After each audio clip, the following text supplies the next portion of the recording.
Watch. Olivia Culpo calls out American Airlines for making her cover up.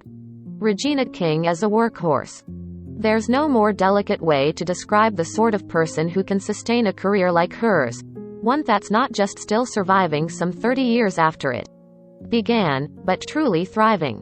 The four-time Emmy winner has spent the last few years raising the game on television in prestige dramas like Southland, American Crime, The Leftovers, and Watchmen, and snatched her first Golden Globe and Oscar wins for her work on the big screen in Barry Jenkins' If Beale Street Could Talk. Plus, there's her work behind the camera in One Night in Miami. That earned her a Golden Globe and Directors Guild Award nominations.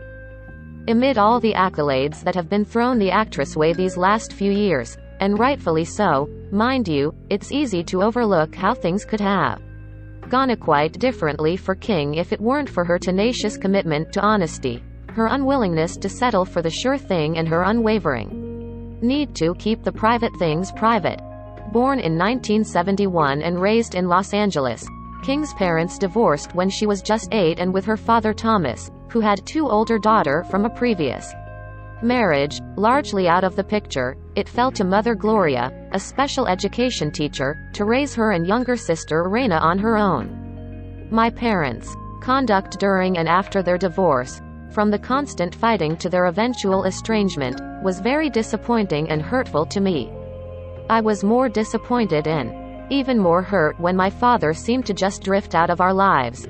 The actress wrote in an essay for the 2017 book He Never Came Home, interviews, stories, and essays from daughters on life without their fathers.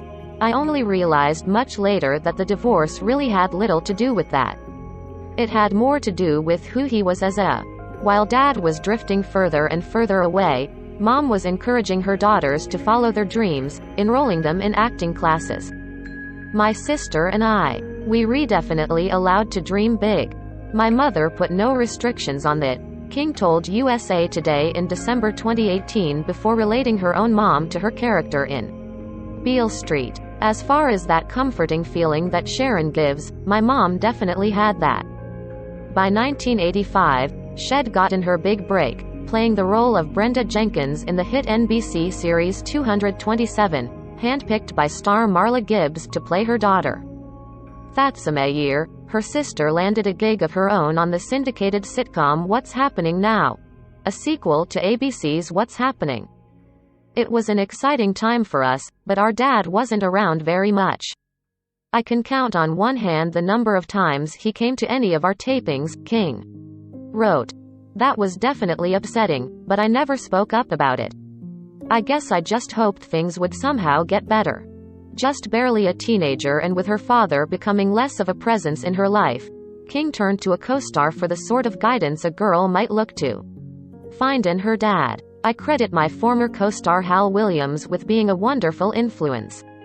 He played my father on 227, which aired for 5 seasons, and also became a father figure for me when the cameras stopped rolling, she explained. Had let me sit up under him and talk about teenage stuff and just be. Which was something I no longer did with my dad. Hal is a warm, loving person and I really appreciate him for being there for me. While she was busy learning from Gibbs, she taught me how to be a professional. And I witnessed firsthand why it was so important to do so, she wrote in an Instagram tribute to her TV mama last June. And leaning on Williams, King was rocked by news out of her father's new life. Around that time, I also had to deal with the fact that my dad married a woman who was barely 5 years older than me, she wrote in He Never Came Home. At 17, that was a lot for me to process because, more than anything, I just wanted to be closer to him. In 1990, 227 aired its last episode and King, encouraged by a mother who always insisted she stay in school even while becoming a star, NBC wanted to put me in one of those schools, with kids from the network. She didn't want to do that. She kept me in public schools, she told the Chicago Tribune in 2015, enrolled at University of Southern California while she figured out what she'd do next. While finding herself, she was out of work for a little over a year and it was in that time that something crystallized for King. It was very frustrating. And maybe that's what helped me decide that I really did want to be an actor as a career choice because of that year of not acting and not knowing what I wanted to do at all, she said. And then came her first feature role in John Singleton's 1991 classic Boys and the Hood. And after I did that, it became clear as day that this is my career choice. I can act like a dentist, she admitted. From 1991 to 1995, she would star in a total of 3 Singleton films, which in turn led to work in the 95 hit comedy Friday and the 96 Martin Lawrence film A Thin Line Between Love and Hate. But for King, the half-decade of work began to stick out for its overwhelming sameness. I saw that I was being stereotyped, she told Vulture in 2015. I saw that a lot of us were being stereotyped. I didn't want to be part of that. That's not the narrative I was creating for myself. Around that time, she'd begun dating Ian Alexander and, by 1995, was pregnant with their son, Ian Alexander Jr., born January 19, 1996. And it was her pregnancy that prompted her to seek a shift in her career, going so far as to decline certain auditions. I started saying no to things if the stories were too narrow, the kind that only depicted women as the kind of woman I was in Boys and the Hood, she told the outlet. It was a great role for me, I needed to do that to show the difference between what I did in 227, but after that, that was enough. And then along came Jerry Maguire. While pregnant with Ian Jr., she began a lengthy audition process for her role in Cameron Crowe's classic 1996 film, playing Cuba Gooding Jr.'s tough and intelligent wife Marcy, starting the process when Robin Williams was attached to the Tom Cruise role and Connie Britton the Renee Zellweger one. I saw that this was the time to be looked at as a woman, not as this girl, she said. Some people in our business want to play young as long as you can. I just wasn't interested in being a 30-year-old playing a teenager. Around this time, she also decided to change her agent and manager. They got me, and understood that I am an actor, not a celebrity. When someone understands that, they generate things that are interesting for you, she explained. While her career was entering its third phase, she was dealing with a new wrinkle in her relationship with her dad, who'd told her and her sisters years earlier that had been diagnosed with Parkinson's disease. By the time the disease really began to take over his mind and body, he was living in Panola County, Texas, with his 4th wife. I was pregnant when my husband and I went to visit him, and I was devastated by what I saw. The house was so unkempt and seeing me dad living in those conditions made me even more emotional than I already was, she wrote, and he never came home. My husband didn't want me to be in that environment, nor did he like seeing me so upset, so he made up an excuse for us to cut the trip short. I couldn't get that whole scene out of my head, though, and once I learned that my dad's son-in-law had stolen a lot of his money, I knew something had to change. That's when Pat, her older half-sister, and I started planning to bring him back home to Los Angeles. Taking care of the financials while Pat took care of their father, physically, King was struggling. It wasn't easy for any of us. Again, my emotions were all over the place, she wrote. When she married Ian Sr. in 1997, it was her grandfather who walked her down the aisle. I regretted that he wasn't able to share in the special moments like my wedding, or the birth of my son, or any of my professional achievements, she explained. Her career was continuing apace, with roles in films like How Stella Got Her Groove Back, Legally Blonde 2, Red, White, Miss Congeniality 2, Armed and Fabulous, continuing to earn her acclaim, despite the fact that they kept her relegated to the role of sidekick or wife. But 2 years after that last release, her personal life, which she'd always kept all the way private, began to unravel when she and Ian Sr. divorced in 2007. Just as I'd watched my parents arguing and fighting, my son watched his parents arguing and fighting. It was like history repeating itself, and I felt terrible about him having to witness that, she wrote, and he never came home. It was such a stressful time in my life, and although I was thankful to have my Mother be my side, I also wished that I could have been able to pick up the phone and talk to my dad. He was just too ill by then, though. Now a single mom working on co-parenting after a divorce admittedly filled with messiness she and Ian Sr. have since overcome as they put in the work it took to find our way back to a friendship for Ian Jr.'s sake. As she explained in the revealing essay, she had a choice to make: follow her ever-expanding film career outside of Los Angeles for months at a time, or switch it up. I did not want to homeschool my son. I didn't want to have to leave him at home and miss out on all those little milestones and triumphs that happen in a growing child's life, she told SheKnows.com in 2018. So I made the decision to not take any jobs that were going to be shooting outside of LA, and that's how my TV career started. After a stint on 24 in 2007, in a role specifically written for her, she landed a starring role in the NBC-turned-TBS cop drama Southland, which debuted in 2009. And from there, a career renaissance began, with award-winning roles in American Crime, The Leftovers, and 7 Seconds coming one after the other. But as with all things, tragedy was lurking, too, and the same year that Southland premiered, King lost her father.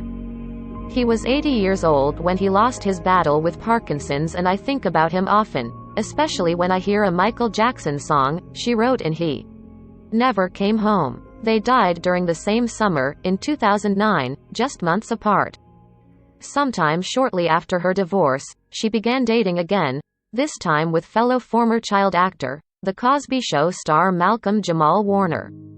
And again, she made it a point to keep her private life under wraps. I have to keep something for me, and that has to be my personal relationships, she told The Daily Beast in 2012. Neither one of us is out there talking about it, and we won't be. It's important to keep what we have between us. I respect others who do it differently, but that's just not for me. By 2013, though, the relationship was over, with a source telling Us Weekly that Warner ended things abruptly and asked King and Ian Jr. to move out of the house the couple shared. However, the actress took issue with the severity of that report, tweeting, "Hey everybody, please don't believe everything you read. Me." Since the split with Warner, King has stayed single, focusing on her craft and becoming a vocal advocate in the push for diversity in Hollywood. And finally, the awards began pouring in. Her first Emmy win, for work in the first season of ABC's anthology series American Crime, came in 2015, with another following suit a year later. At the same time, she began developing a serious passion for directing. Since helming a 2013 episode of Southland, she's gone on to direct episodes of Scandal, This Is Us, Shameless, The Good Doctor and Insecure. My career right now is not a transition away from acting, it's a hyphenate. In a lot of regards, it's just beginning, she told Vulture in 2015. You guys haven't had a chance to see what I can do yet. And that included her next major role, a reunion with The Leftovers auteur Damon Lindelof for his ambitious adaptation of the cult comic book series Watchmen, which debuted on HBO in late 2019 to great acclaim. I wait until I am darn near 50 to be a superhero, King told USA Today with a laugh. Thank goodness my body is still fluid, and I can run and jump and do some cool stuff. Her work as Angela Abar in series earned King her 4th Emmy. After Watchmen, King took her directing career to the next level, stepping behind the camera to direct One Night in Miami, an adaptation of Kemp Powers' stage play imagining a meeting between Malcolm X, Muhammad Ali, Jim Brown and Sonny Liston. The Amazon project was just scenes away from completing filming, with the coronavirus pandemic shut down the industry a year ago. As she waited to return to production, the United States found itself in an overdue racial reckoning, which had King itching to return to set even more. That kind of lit a fire under it, she told The Guardian in January. We always felt like this film would be timely, but we couldn't have predicted the powder keg moment that was going to be coming. And so I was watching and just like, oh, my God, we have got to finish this film and it needs to come out. The film clearly resonated, earning 3 Golden Globe nominations in total, as well as 2 Screen Actors Guild nods. One gets the sense that King, turning 51 January 15th, is truly only just getting started. As she told Old Guard director Gina Prince Blythewood in conversation for The Hollywood Reporter earlier this month, "Something I find often with black women is that you give us a little window. We're going to kick it all the way. Open and take that moment. And sometimes it can be perceived as taking all the air out of the room or, wow, she is so big, she's so loud. But it's also the very thing that makes us unique. It's the history of what the black woman has had to endure that has become part of our DNA. So when you see that window, just crack open, you push through." Speaking with Variety in 2018, King said of her Hollywood coronation, "It's interesting because if you would have asked me this question a while ago, I probably would have done something to deflect and not own up to the fact that I've worked really hard, and that I can say that I do deserve to be here without feeling like I am being an ass. I say that with all the gratitude that the universe has. I say that with all of that in my heart. I think that's what happens a lot of times with women. We deny ourselves the opportunity to receive our flowers because we want to be humble. We want to not seem like we're unappreciative at the moment. But you can appreciate the moment and recognize that you worked hard to get there." As she told AOL in December 2018, "The way she sees it, this latest resurgence is happening at just the right time. I've been acting for 30+ years and the reality is, and I hope everyone feels like this about who's lucky enough to have their career be something that they love, that you're growing," she said. "I feel like I am growing as an actor as these roles are coming. They're coming at the time that I am prepared for them.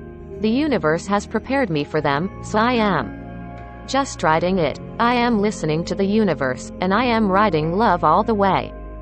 Originally published January 3, 2019, at 9:47 a.m. Pacific Standard Time.